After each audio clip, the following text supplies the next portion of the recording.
En su historia de Etiopía, Pedro Páez escribió: Después de mi llegada a este imperio de Etiopía, allá por mayo de 1603, y comenzar a ver todas sus cosas, entendí las escasas noticias que de él se tiene en Europa. Y más adelante dice: Muchas y grandes diferencias tienen entre sí los autores acerca de cuántos y cuáles son los reinos y provincias que se comprenden bajo este nombre de Etiopía, pero no me voy a detener en aprobar o condenar sus opiniones, porque mi intento no es tratar aquí de él en toda su latitud, sino tan solo de esta parte que señorea el emperador comúnmente llamado Preste Juan.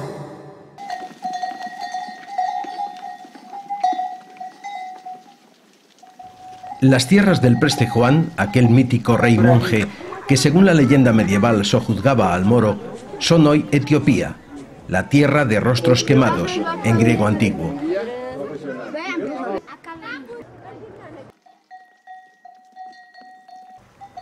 Fue el primer reino de África, el único que jamás llegó a ser colonizado y hoy uno de los más pobres de la tierra. La colonización por sí sola no fue pues causa de la miseria en África.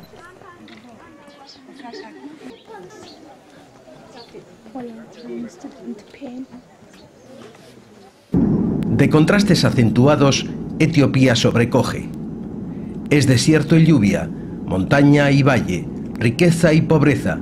Su gente es cristiana o musulmana y su tierra tiene depresiones por debajo del nivel del mar y alturas superiores a los 4000 metros.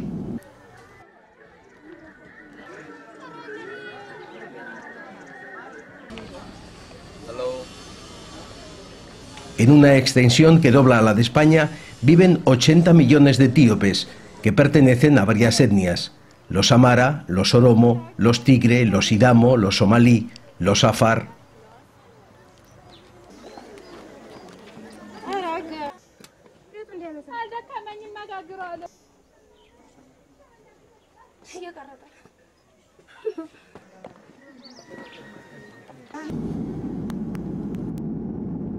Llegamos de noche a Addis Abeba.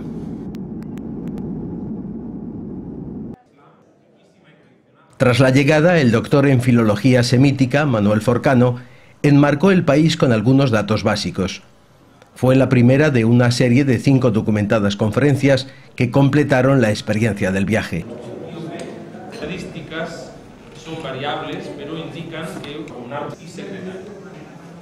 este país está en África, pero su cultura no es propiamente africana, sino que bebe de influencias externas muy importantes, sobre todo semíticas, y por lo tanto este país es propiamente una gran mezcla de lo que sería el mundo africano y el mundo de los semitas. Tiene una topografía muy diversa, increíblemente diversa. Tiene más de 20 montañas superiores o de más de 4.000 metros de altura. En el altiplano, naturalmente, estamos siempre a una altura entre 1.800 y 2.400 metros, y a partir de aquí arrancan ya las grandes montañas, como el Ras Dachen, que es la montaña más alta, que está a 4.620 metros. Abajo de este altiplano tenemos los grandes valles profundos, que son muy bajos, y tenemos una de las depresiones más profundas del planeta. Sabéis que la depresión más profunda del planeta está en el Mar Muerto, en Israel, pero la tercera es la del Danakil, que es la zona que se extiende al norte, diríamos norte de Etiopía y este, cayendo hacia Eritrea y la costa del Mar Rojo.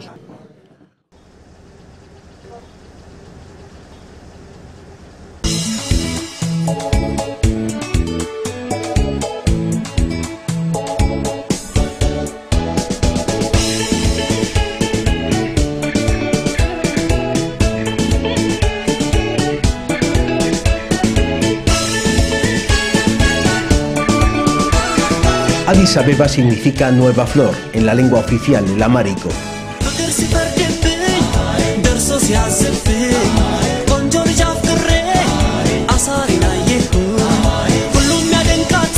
Fue fundada hace algo más de 100 años por el rey Menelik II, quien trató de modernizar el país con la construcción del telégrafo y de la única línea férrea que une la capital con Djibouti y por tanto con el mar. Ahorró así las 6 semanas en mula que se tardaba en cubrir el trayecto.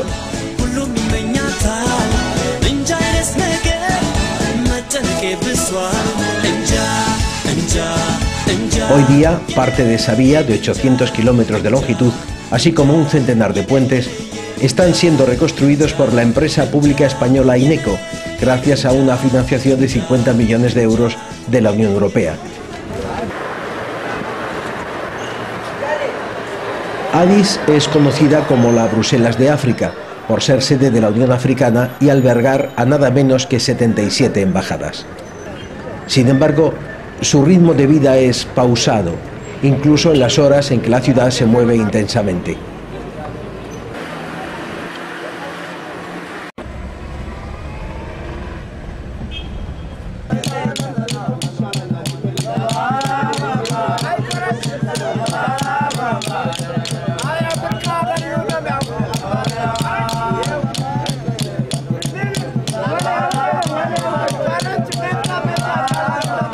En el mercado más grande de la capital, el Gran Mercato, el tiempo parece detenerse. Todo lo contrario que el comercio.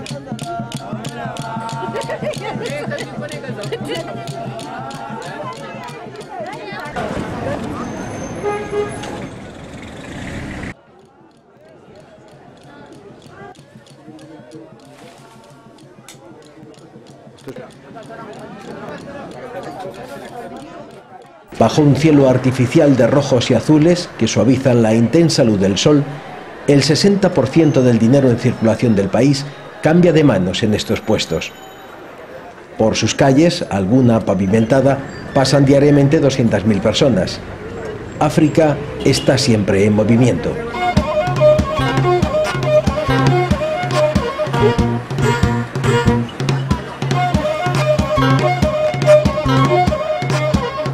Por aquí se vende el kosho, una especie de torta rica en hidratos de carbono, calcio y hierro que se extrae del ensete, o banana de Abisinia. Una vez fermentado, el kosho se conserva en buen estado durante años. Para un tercio de la población etíope es la base de su alimentación.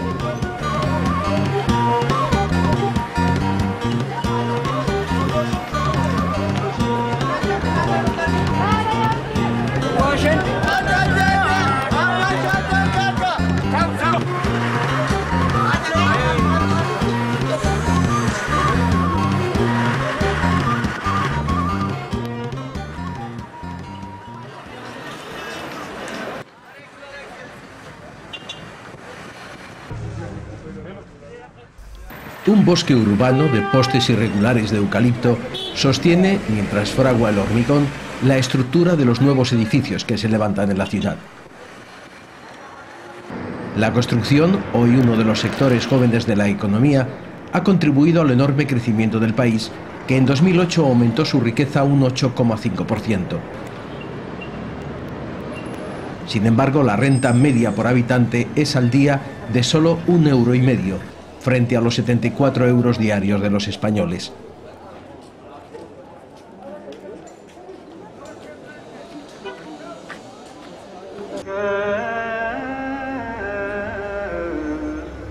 Entre tanta pobreza, la mayoría de los etíopes se consuela con la religión. Los domingos, miles de fieles cristianos ortodoxos acuden a las iglesias y desde sus muros rezan a su Dios con verdadero fervor.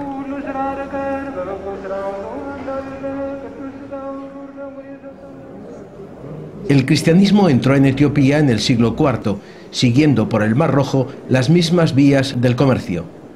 Las comunidades judías ya asentadas allí favorecieron la propagación del mensaje mesiánico. A finales del siglo V, tras las discusiones bizantinas de los concilios de Éfeso y Calcedonia sobre las naturalezas de Cristo, la Iglesia etíope, feudataria de los coptos de Egipto, acabaría adoptando la doctrina monofisista y finalmente la ortodoxia.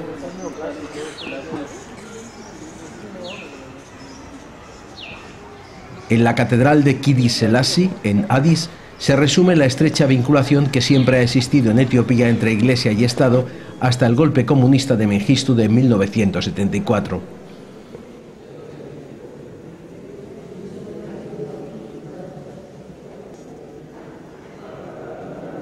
Junto al altar mayor están enterrados el último emperador Haile Selassie y su esposa, la emperatriz Menen. Con su derrocamiento, desapareció la dinastía salomónica instaurada por Menelik I.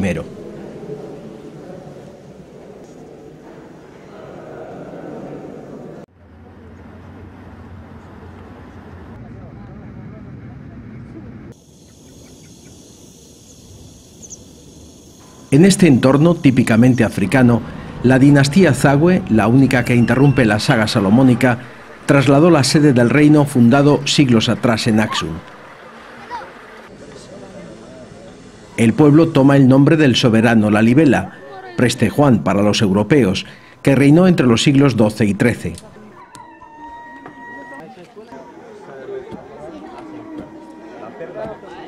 Lalibela es conocida por sus 11 iglesias excavadas bajo el nivel del suelo, en la roca. Hoy son patrimonio de la humanidad.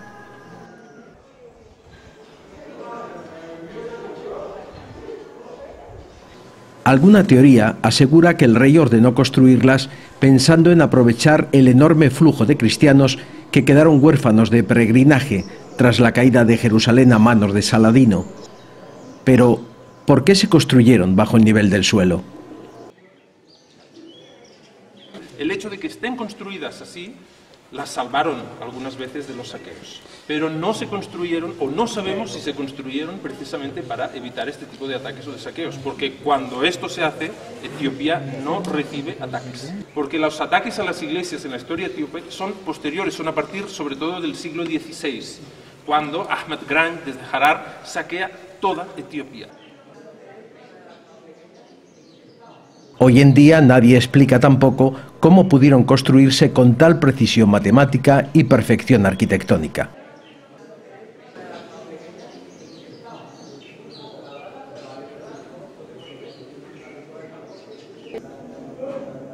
Los 11 templos están distribuidos en dos grupos distantes uno del otro, aunque todos conectados mediante una red de túneles y galerías laberínticas excavadas en la roca.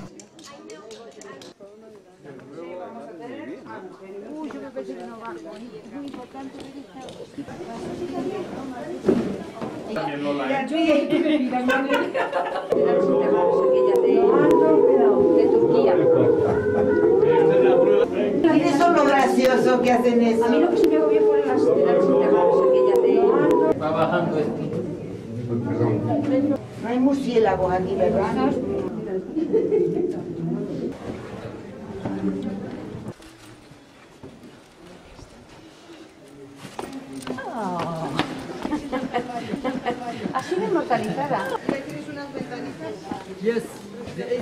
Lleva... Pero la madre también. Golgota, la tumba.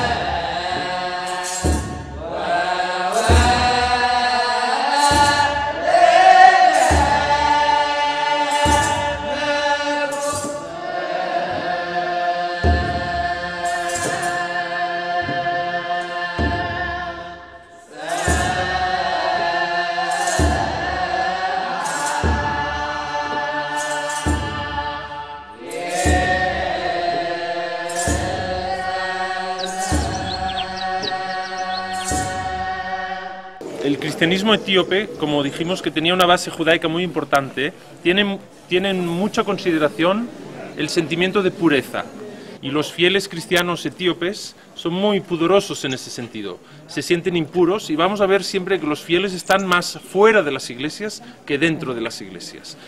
Y ir a misa, podríamos decir aquí, muchas veces es atender a que el párroco salga de la iglesia para bendecirte, porque ellos no se creen dignos de entrar en la iglesia a causa de este sentimiento de impureza. Es una cosa también muy judaica. La iglesia más conocida es la de San Jorge, patrón de Etiopía, tallada con símbolos del Arca de la Alianza. Fue la última en construirse.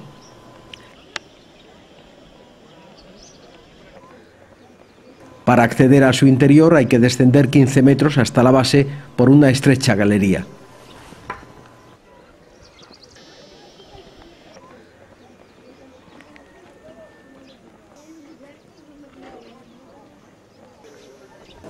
El primer europeo en escribir sobre las iglesias de Lalibela fue el jesuita portugués Francisco Álvares, en 1520. Me cuesta escribir más cosas sobre estos monumentos, pues me parece que si sigo hablando de ellos, nadie me creerá.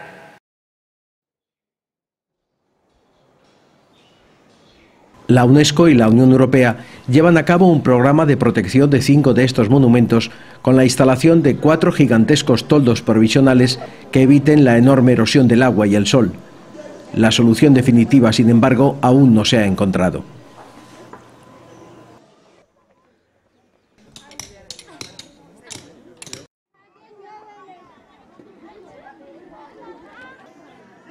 Muchos de los puestos del mercado de Lalibela estaban desocupados. En otros apenas había mercancía. En todos se vendía la pobreza.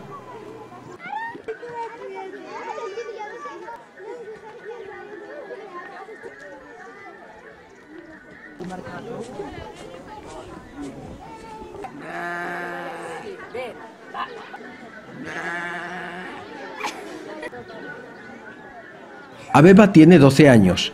Es espabilado y cuando ve a un farangi se lanza a por él como si el extranjero fuese una presa de caza.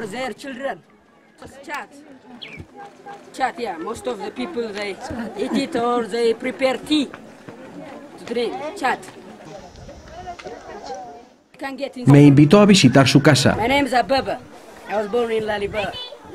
una choza de 2 estancias en la que vive con su madre y su hermano pequeño.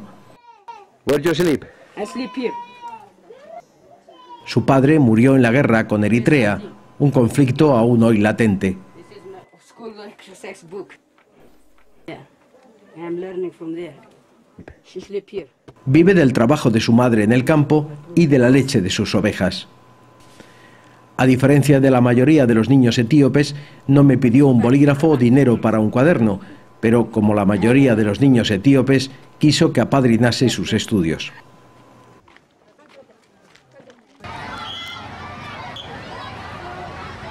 La educación en Etiopía es pública y privada, y gratuita en las etapas primaria y universitaria. Solo el 55% de los niños acude al colegio. Las escuelas son pocas, el camino hasta ellas largo, y estudiar es incompatible con la obligada ayuda en casa. Un maestro de primaria cobra 10 euros al mes.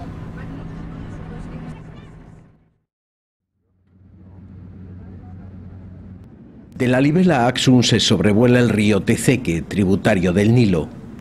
La enorme presa de Tezeque fue un proyecto conjunto con China, iniciado en 2002 con un coste de 500 millones de euros para suministrar electricidad y agua al norte del país.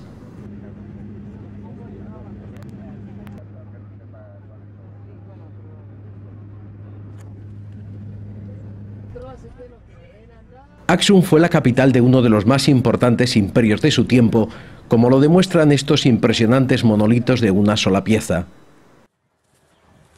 El mayor de todos está caído, como el imperio que simbolizó. Tiene 33 metros y pesa 600.000 kilos. Al parecer nunca fue erigido, sino que se desplomó en el intento.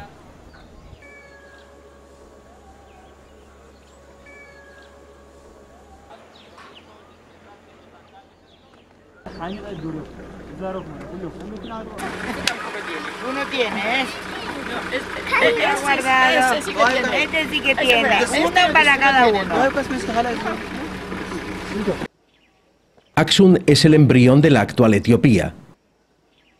El muro persa que interrumpía la ruta de la seda desvió las caravanas de comerciantes hacia el Mar Rojo y más al sur, lo que benefició al reino abisinio, que extendía su poder al actual Yemen. La leyenda, sin embargo, asegura que Axum comenzó a florecer hace 3000 años, cuando en ella gobernaba la mítica reina de Saba, señora de Etiopía y Yemen.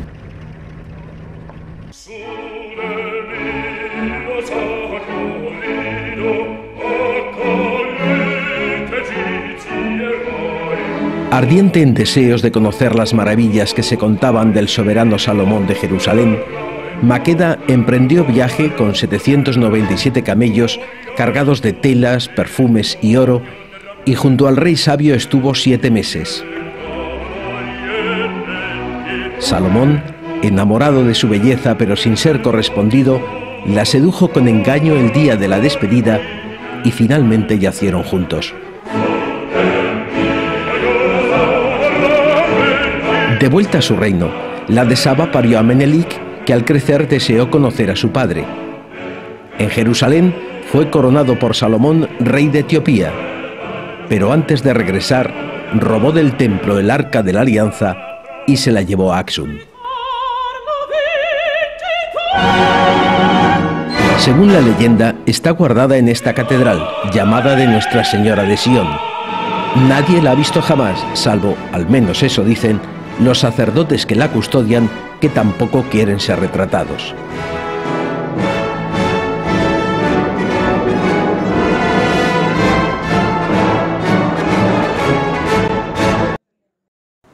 En su historia de Etiopía, Pedro Páez dice: Al año siguiente fui con el emperador y su ejército a Axum, donde pidió a los frailes le mostrasen el arca del testamento, pero diéronle tantas excusas que el emperador desistió, y después me contó las muchas porfías que tuvo con ellos y se burlaba de cómo habían metido aquello en la cabeza de gente tan ignorante.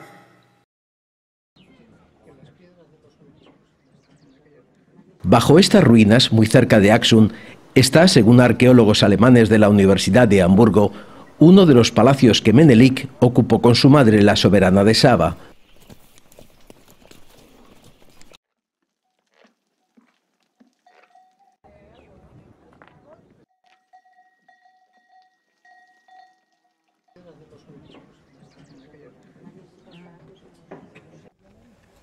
Justo enfrente, un campo de estelas sigue a duras penas en pie, y bajo algún lugar de estos sembrados de tef, cedidos a los agricultores por el gobierno, los lugareños aseguran que descansa su reina misteriosa.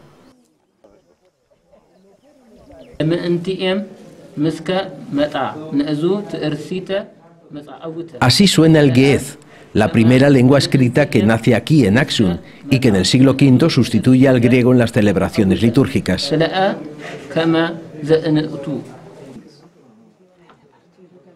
En esta estela, levantada en el siglo IV, se ensalzan las victorias y grandezas del rey Ezana, el rey que permitió la difusión del cristianismo en estas tierras.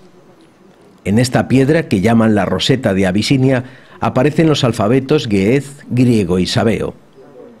Gracias a que está en griego y en gués, se pudo descifrar finalmente la totalidad del alfabeto sabeo, que es una lengua muerta, es una lengua de las semíticas meridionales que se hablaba en el sur de la península arábiga, lo que sería actualmente el Yemen.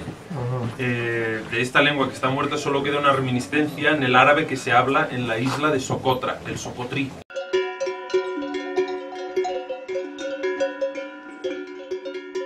Axum es hoy una ciudad tranquila donde 3 de cada 4 personas viven de la agricultura, como en el resto del país.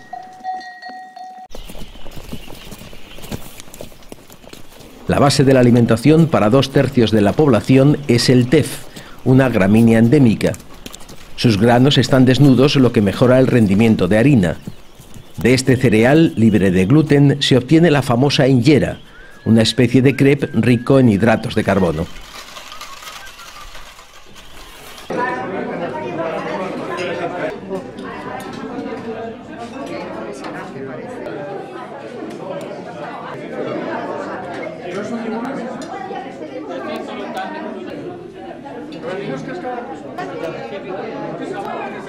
Acá ahora cogemos un poquito de injera.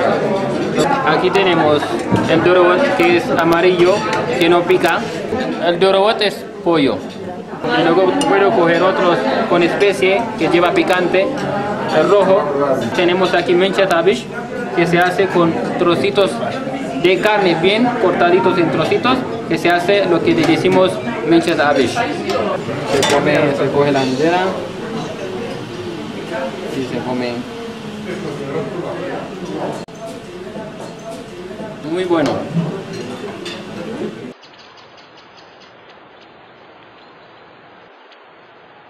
El macizo de Gondar, donde están las montañas de Simien, es uno de los más escarpados y bellos de África.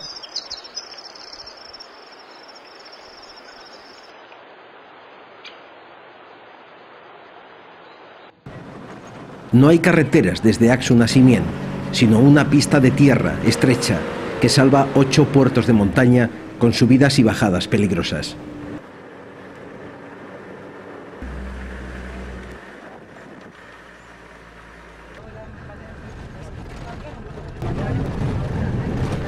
No hay ciudades, sino pequeñas aldeas, con sus gentes siempre en movimiento.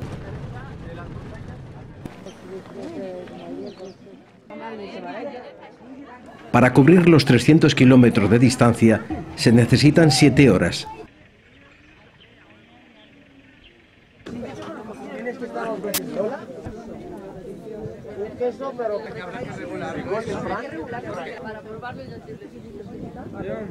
Es preciso también hacer algún descanso para viajeros y conductores.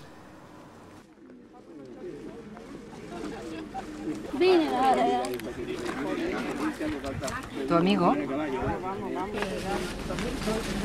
Toma, lo come, toma. Está rico, toma. Mira. No, quédate, Paco, está fenomenal. Gracias.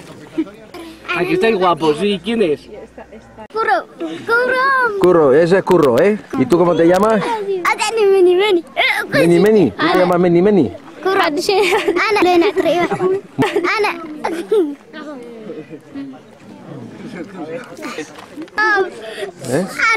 Ana Jenny. Hello. Hello. En cualquier parada, el farangi es una curiosidad, un entretenimiento y sobre todo una fuente de ingresos.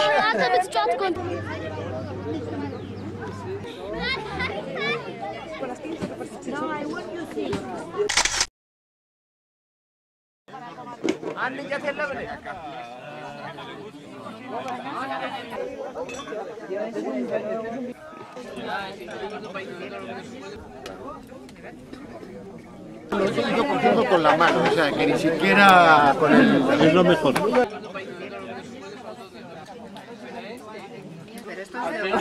El almuerzo al aire libre acaba con la tradicional ceremonia del café, un rito solemne que lleva a cabo la mujer ataviada con ropa tradicional. Se hace sobre el requebot, una mesa que suele ser de madera tallada, dispuesta sobre una alfombra de flores y plantas aromáticas que forman un recinto sagrado. Del café vive el 25% de la población y contribuye con un 10% a la riqueza del país.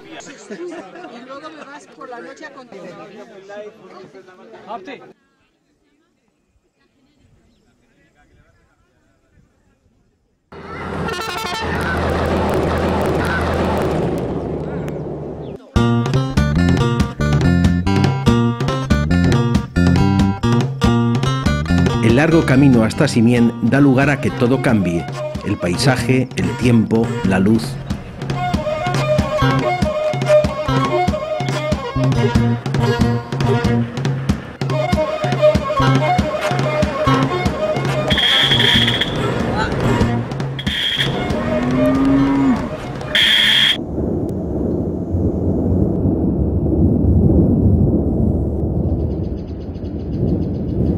El Parque Nacional de Simien, de 180 kilómetros cuadrados de extensión, tiene alturas que van desde los 2.000 hasta los 4.600 metros, con varias cimas superiores a los 4.000. Aquí las grandes montañas manejan la luz a su antojo, y los colores cambian según los deseos de las caprichosas cumbres.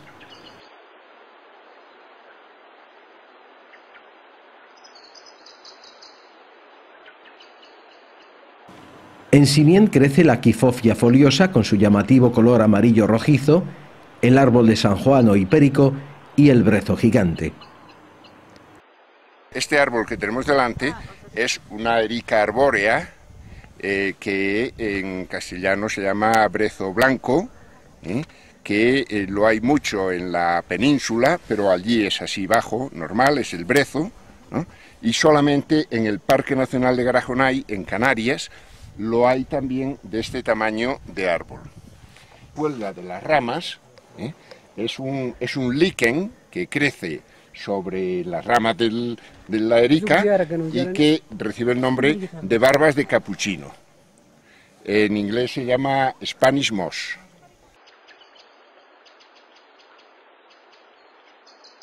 Es un hipericum, que aquí tiene forma arbórea. Nosotros lo tenemos solamente como matorral. Hay gente que es fanática de las propiedades curativas de todo tipo del hipericum, haciendo aceite de hipericum, y yo no lo había visto nunca así de este tamaño. ¿Veis? Míralo, ¿ves? Tiene la flor amarilla y tiene un tamaño considerable. Desde el aire, numerosas aves de rapiña, como busardos, buitres, águilas y halcones, ojean a sus presas. Por aquí pululan también otros animales endémicos de la zona, como la cabra o íbice de Abisinia, el lobo etíope y los babuinos.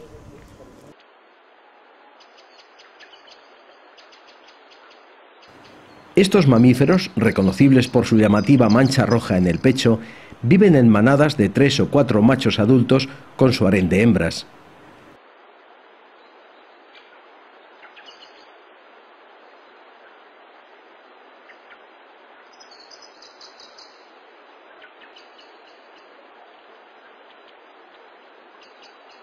Suelen estar cerca de barrancos y escarpaduras, por donde escapar si el peligro acecha. Jamás miran directamente a quienes les observan y son desconfiados.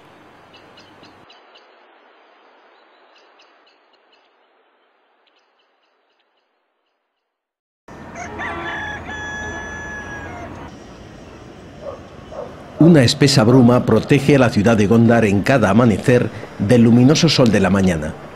El tiempo aquí marca horas del pasado y por un instante parece que África ha desaparecido. Bastión en las florecientes rutas del comercio y en medio de bosques y abundante agua, Gondar vivió un siglo de esplendor desde su fundación por el rey Fasilidas a mediados del siglo XVII. Los soberanos que gobernaron desde aquí el reino etíope, el propio Fasilidas y su hijo Johannes y su nieto Yasu y luego los hijos de este, erigieron una soberbia ciudad imperial de castillos y palacios, iglesias, archivos reales, auditorios, establos, jaulas, baños y saunas jamás igualada en ninguna otra parte de África.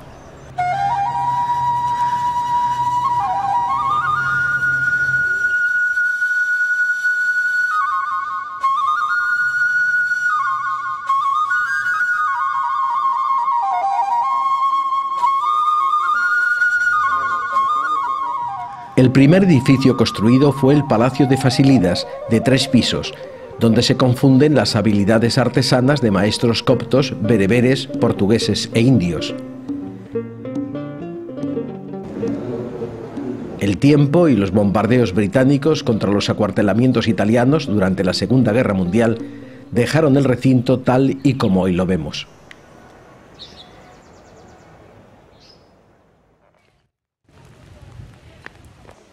Nieto de Fasilidas, Yasu I el Grande mandó construir esta iglesia, Debre Virgen Selassie, la de mayor calidad artística de Gondar. Contrariamente a la mayoría, tiene planta cuadrada y, como todas, está rodeada de columnas formando soportal.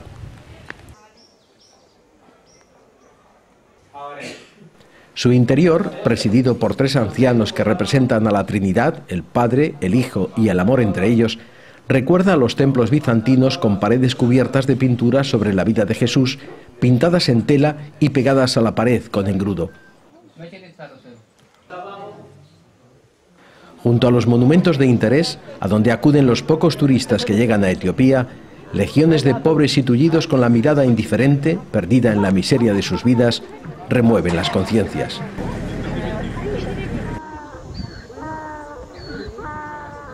Harar fue en un tiempo ciudad prohibida para los no musulmanes.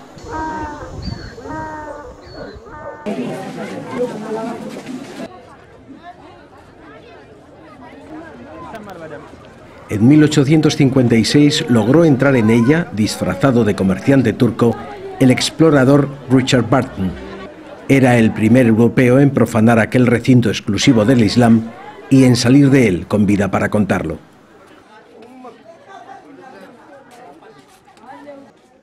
Algunos árboles en la ciudad hay, pero ninguno de esos jardines de los parajes orientales tan placenteros para la vista.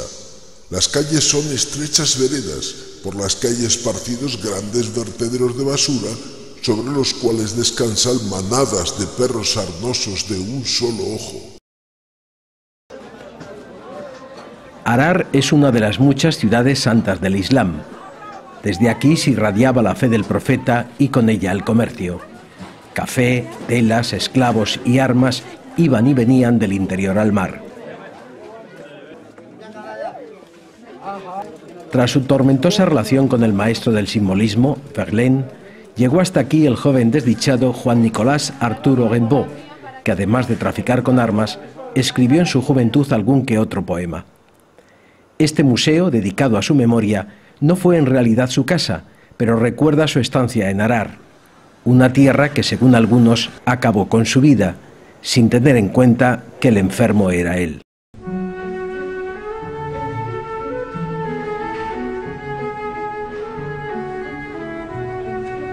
Viviendo en uno de estos países, nunca hay nada que contar. Sin caminos, sin correo, sin viajeros. ¿Qué queréis que os escriba? Lo peor es el miedo a embrutecerse, dado el aislamiento que se padece y la lejanía de toda sociedad inteligente.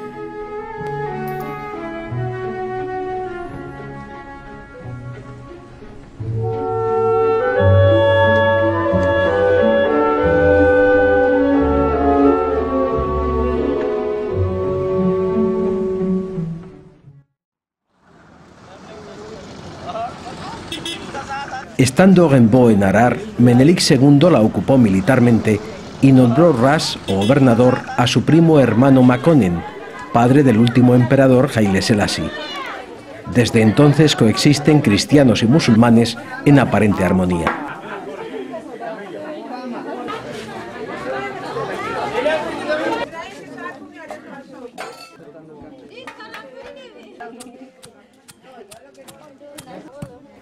Sin el trazado del tren a Yibuti, que pasa por la vecina Dire Dawa, Harar perdió el empuje comercial de otro tiempo. Hoy le queda el escaso turismo, el café y el comercio del chat, una planta parecida al té, estimulante, capaz de engañar al hambre, que deja a Etiopía anualmente unos ingresos de 90 millones de euros.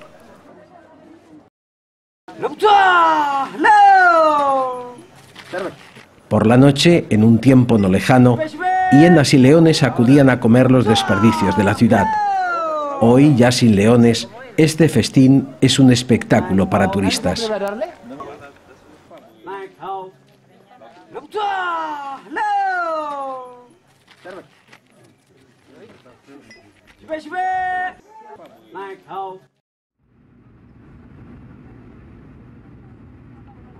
El lago Tana no es azul, pero su salvaje color es aún más hermoso.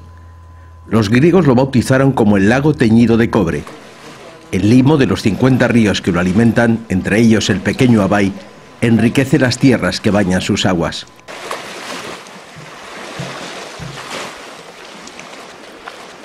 A sus orillas acuden mujeres y niños de la etnia amara para llenar tinajas y bidones, mientras los hombres y los más jóvenes cargan en sus frágiles canoas de papiro, las tancuas, la pesca del día y otras mercancías.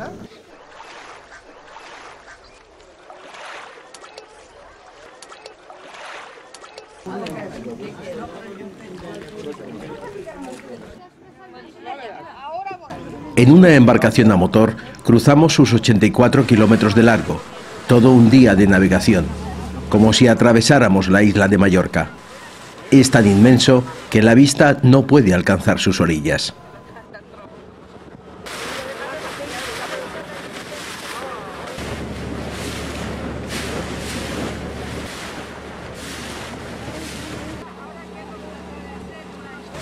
Rompen la monotonía del agua cerca de 40 islas. En casi todas ellas hay monasterios levantados a mediados del siglo XIII, que guardan inocentes pinturas sobre la vida de Jesús y de los santos, tesoros y manuscritos. El pequeño Abay, o Nilo Azul, entra en el lago por el sur creyendo que ya es el mar, pero tras arrepentirse de muerte tan temprana, escapa también por el sur, junto a la ciudad de Bahir Dar. Su final aún está muy lejos.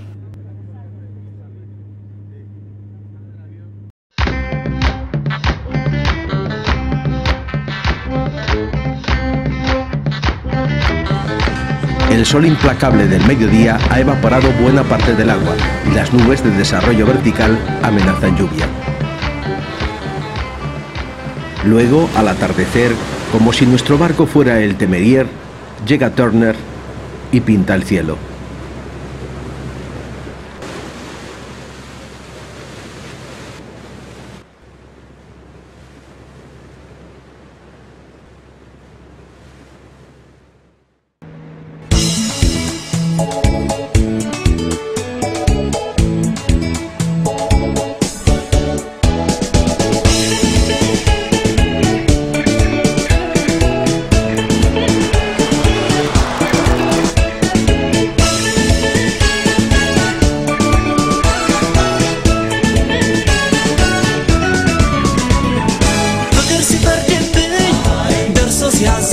Mi sueño de mucho tiempo iba a dejar de ser un sueño. En cada escena del paisaje hasta Guisabay aumentaba la emoción y a cada instante recordaba la alegría que dijo sentir Pedro Páez al contemplar por primera vez en 1618 el nacimiento del Nilo, que tanto desearon ver poderosos como Ciro, Cambises, Alejandro y Julio César.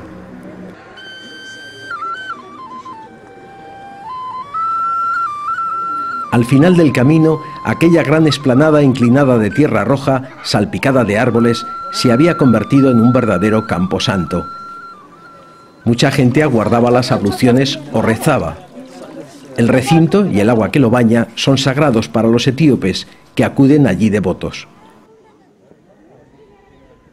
Lo que vi, sin embargo, me decepcionó por un instante.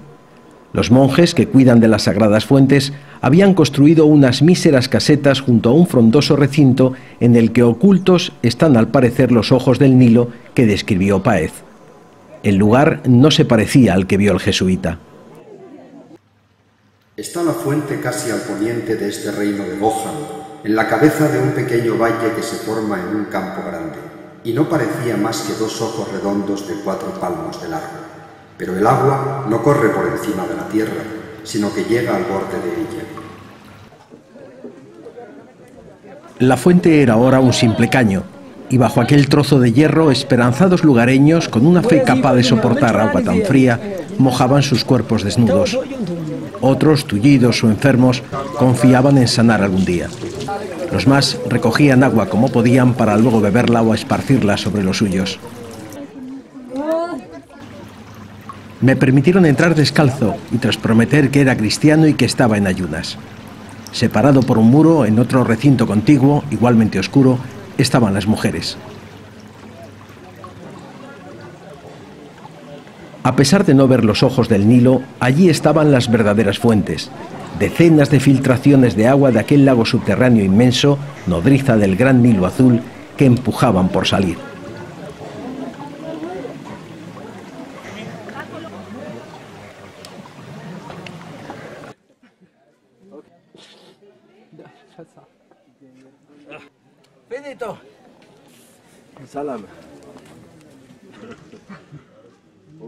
Como un milagro, el diminuto caudal encuentra un cauce. Nuevos manantiales y otros regachos van uniendo más fuerzas y a escasos metros el Nilo es ya un riachuelo.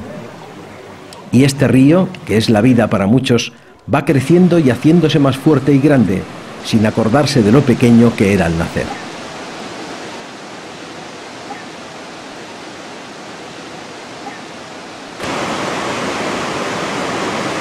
Tras superar el lago Tana, lo que era mansedumbre va a convertirse en bravura. En medio de la llanura, el humo de fuego o Tisisat parece anunciar el caos.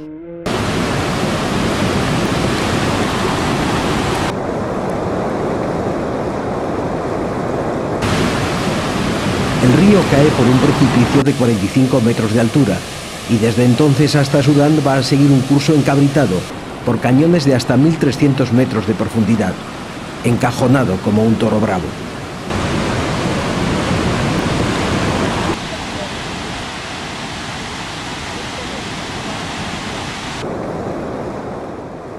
Las cataratas no son hoy tan espectaculares como las vio en 1934 el mayor Chessman, una caída impresionante de 400 metros de largo, según una foto adjunta a la primera edición de su obra El Nilo Azul y el lago Tana.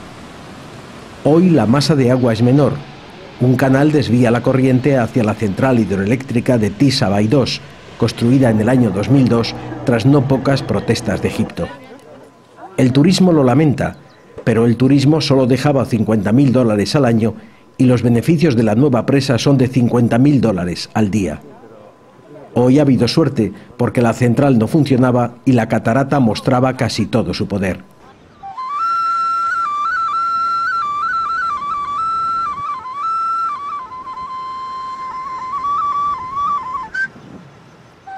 Al salir de Etiopía, las aguas se calman para cortar como un escalpelo la piel dorada de las calientes arenas del desierto.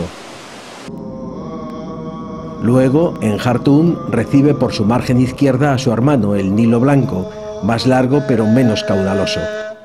Juntos, emprenderán un larguísimo viaje de 3000 kilómetros hacia el norte, donde sus aguas acabarán finalmente engullidas por las del mar. No muere allí, sin embargo, el soberbio Nilo, uno de los 4 que surcaban el paraíso según el Génesis, pues como un mantra en su manicor, otras aguas repiten año a año su milagroso nacimiento en el techo de África.